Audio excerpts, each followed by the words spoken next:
How are you feeling physically now? Well, I'm feeling okay. I'm very sore. I'm very stiff, but yeah, I'm just incredibly relieved and happy that my body was able to sustain, those 42 kilometers. And emotionally, how are you feeling? I mean, we saw you there at the end of Damon's report, very emotional. Are you still feeling the weight of what you've achieved? I think it's emotionally, mentally, it was extremely. It was a reference point in my journey. I had set a goal. Lying 3.5 months on a hospital bed is very challenging for a professional athlete. Not being able to move, and so this is one of my goals that I wanted to achieve, which is what better way to bounce back physically and mentally than to run a marathon. And so it was a little bit of a culmination of a journey that's been these last 2.5 years. So at the same time, yeah, it's extremely emotional, but very relieved that the work and the hard work for the last 2.5 years has paid off because my body was able to stand. And when you were 2.5 years ago, when you were lying in that hospital bed, I mean, setting yourself this challenge at some point during that intervening period, how did you approach the training? Because a marathon for anybody is a big thing to train for, much less someone who's lost part of their leg.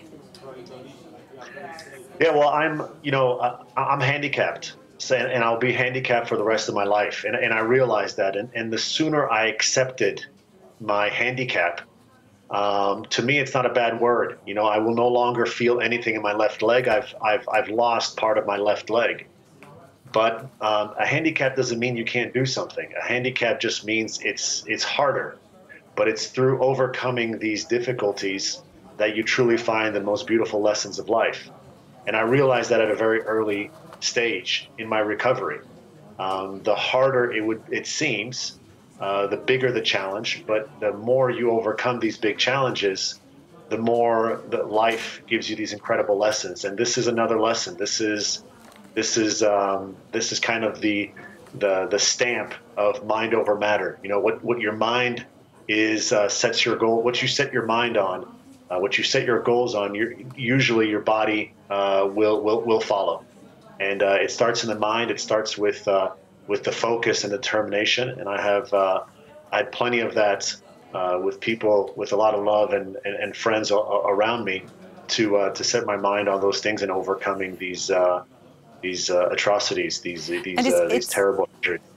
It's interesting that you refer to yourself there as handicapped. You're also, of course, a sports person, a basketball player. Do you think that with that sort of double identity, I guess now, you can represent other handicapped people? You have a platform, perhaps to speak for other handicapped people? Yeah, absolutely. Yeah, like I said, handicap is usually a negative word. People, the connotation of being handicapped is immediately sensed or associated to a negative connotation. But a blind man has found another way to see. A deaf person has found another way to hear. They can hear you. A blind man can see you. It's just very different. And if you adapt that skill set, if you adapt it to your everyday life, well, those are skills and lessons that can really benefit you. So yes, whether it's the Red Cross for the 20 kilometers, whether it's Handicap International, whether it's all these associations that I care deeply about, I definitely want to join them in my journey as I grow as a human being, as an athlete, as a father. They will all be part of my journey.